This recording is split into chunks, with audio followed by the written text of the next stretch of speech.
వర్మ గారి వ్యూహం మరి దానికి ఏదో మరి ఈరోజు కూడా కోర్టులో ఉన్నట్టుంది. మరి అది వచ్చేలోపు మరి యాత్ర అనే ఒక సినిమా గతంలో రాజశేఖర రెడ్డి గారు జీవిత చరిత్ర ఆధారంగా యాత్ర 1 అంటే ఆయన పాదయాత్రను బేస్ చేసుకుని యాత్ర 1 వచ్చింది. ఒకే పాదయాత్ర నిజం, అది సక్సెస్ అనుకోండి. మరి ఇప్పుడు యాత్ర 2 ఆయన చనిపోయిన తర్వాత యాత్ర 2 పేరుతో మరి జగన్మోహన్ రెడ్డి గారి చరిత్ర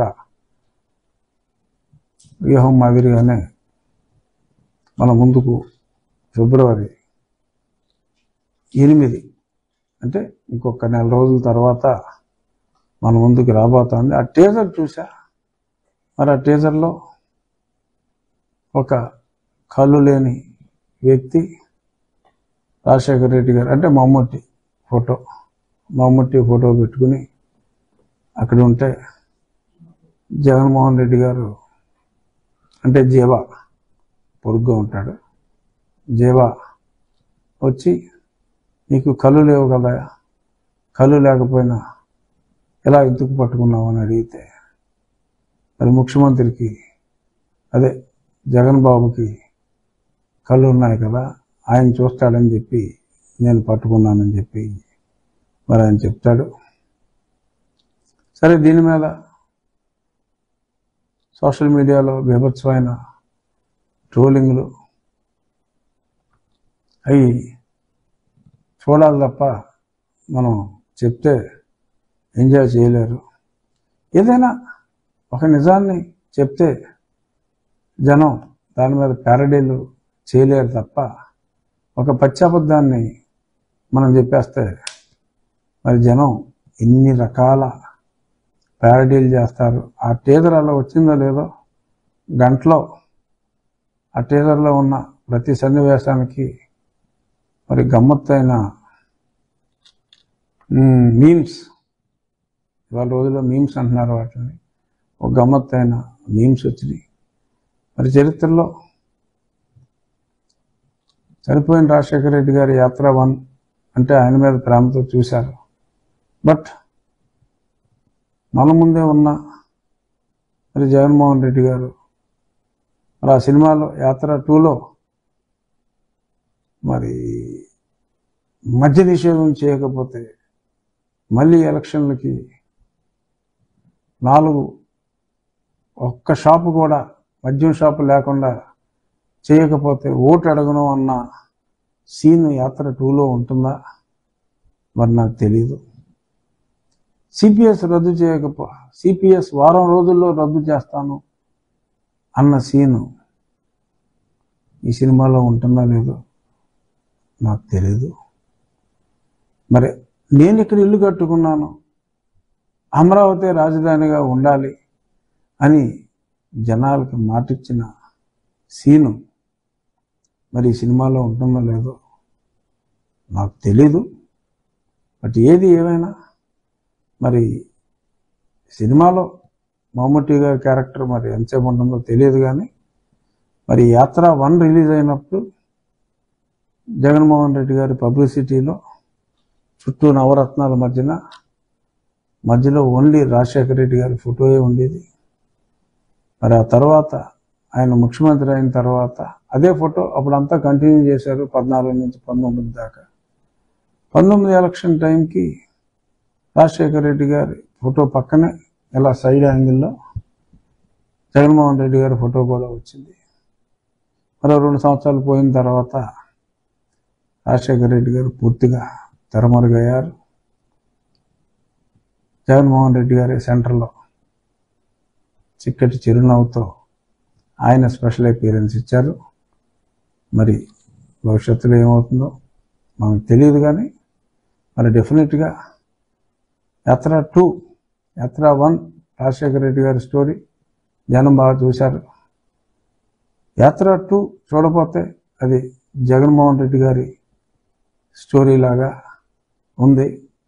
అక్కడికి ఆవిడ్ని సోనియా గాంధీ గారు అన్యాయంగా అరెస్ట్ చేసి జైల్లో పెట్టినట్టుగా మరి మహేష్ మంజ్రేకర్ చంద్రబాబు నాయుడు గారు పాత్ర పోషించినట్టుగా మరి అందులో కావాలని చెప్పి వీరి మీద కేసులు వేసినట్టుగా చూపెట్టారు. మరి ఇవాళే చూసాం మనం.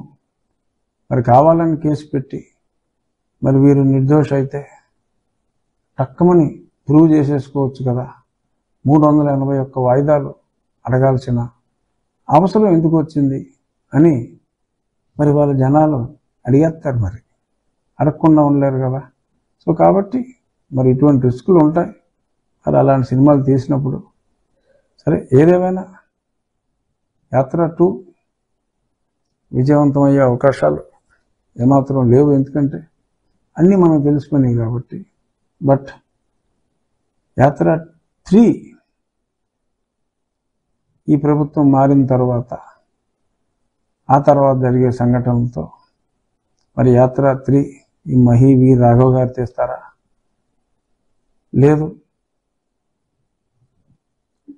దానికి పేరు మార్చి మళ్ళీ ఇంకెవరన్నా తీస్తారో నాకు తెలియదు. కానీ ఒకసారి ఆ టీజర్ చూడని వాళ్ళు ఎవరైనా ఉంటే ఆ టీజర్ చూడండి, ఆ మీమ్స్ కూడా చూడండి. భలే సరదాగా భలే గమ్మత్తుగా ఉంటాయి. ఇక అంగన్వాడీలతో ముగిద్దాం. అంగన్వాడీలు మరి మొన్న ఎస్మా ప్రయోగిస్తే వాళ్ళు చెప్పారు, సత్యబాబు గారు మాట్లాడుతున్నారు, జగన్మోహన్ రెడ్డి గారు ఎందుకని వాళ్ళని ఒక్కసారి పిలిచి, సరే ఆయన సెక్రటేరియట్కి వెళ్ళరు, పోనీ ఆయన కొంపకే పిలిచి ఓ 10 మంది నాయకురాళ్ళని పిలిచి, అమ్మ నేను ఇది చేయాలనుకున్నాను, మాట ఇచ్చాను, కానీ ప్రస్తుతానికి నేను ఇది చేస్తాను తల్లి అని చెప్పి నుదుటి మీద ఒక ముద్దు పెట్టి, అలా గతంలో మోడల్లో మరి వాళ్ళకి అనునయించి మరి పంపించేస్తే మరి కొంతవరకు సమస్య సెటిల్ అయ్యే అవకాశం ఉంది తప్ప, మరి ఈయన దేవుడు తన చేతల ద్వారా తప్ప ఫిజికల్గా కనపడ్డా అన్నట్టుగా మరి ఈయన కనపడకుండా సత్యబాబు గారిని పెడతాం, ఆయన మరి కాస్త దురుసుగా ఉంటాం పోతే పొండి అన్నట్టుగా మరి అంటాం. వాళ్ళేమో ఏంటి సత్యబాబు నీ ఇంట్లో వాళ్ళకి 4 పదాలు కావాలా, మాకేమో 4 రూపాయలు జీతం పెంచమని మేము అడగకూడదా అని చెప్పి వాళ్ళు ఎంత తెలివిగా ప్రశ్నిస్తున్నారో. వాళ్ళ పోరాట పటిమ హ్యాట్స్ ఆఫ్. 1,04,000 మంది మరి అంగన్వాడీ టీచర్లు వారి హెల్పర్లు మరి ఈ రకంగా రణభేరి మోగించటం, మరి ఎస్మా చట్టం ప్రయోగించినందుకు కూడా వాళ్ళు చాలా స్పోర్టివ్గా తీసుకున్నారు. ఓహో మమ్మల్ని ప్రభుత్వ ఉద్యోగులుగా గుర్తించారు కదా, ఎస్మా చట్టం పెట్టారు కదా, అలాంటప్పుడు మాకు రిటైర్మెంట్ బెనిఫిట్స్ కూడా ఇవ్వాలి కదా, మాకు అన్ని బెనిఫిట్స్ ఇవ్వాలి కదా అని వాళ్ళు ఒక గమ్మత్తైన లాజిక్ మాట్లాడారు. కడుపు మండిన వాడికే లాజిక్ అర్థమవుతుంది. మరి నిజంగా వాళ్ళు చేస్తున్న సేవలు నిరుపమానం.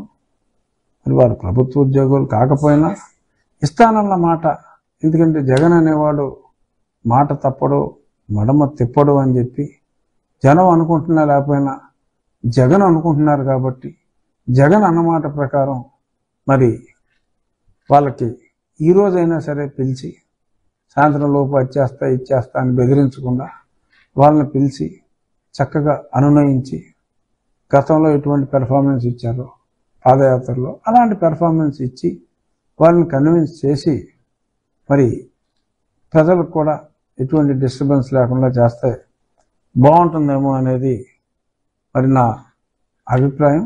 వీలైతే కన్సిడర్ చేయండి. వారి కోరికలో న్యాయం ఉందని నాకు అనిపించింది. అలాగే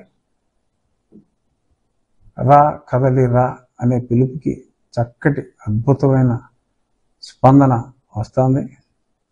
ఆ సభలన్నీ మరింత విజయవంతం కావాలని మనస్ఫూర్తిగా కోరుకుంటూ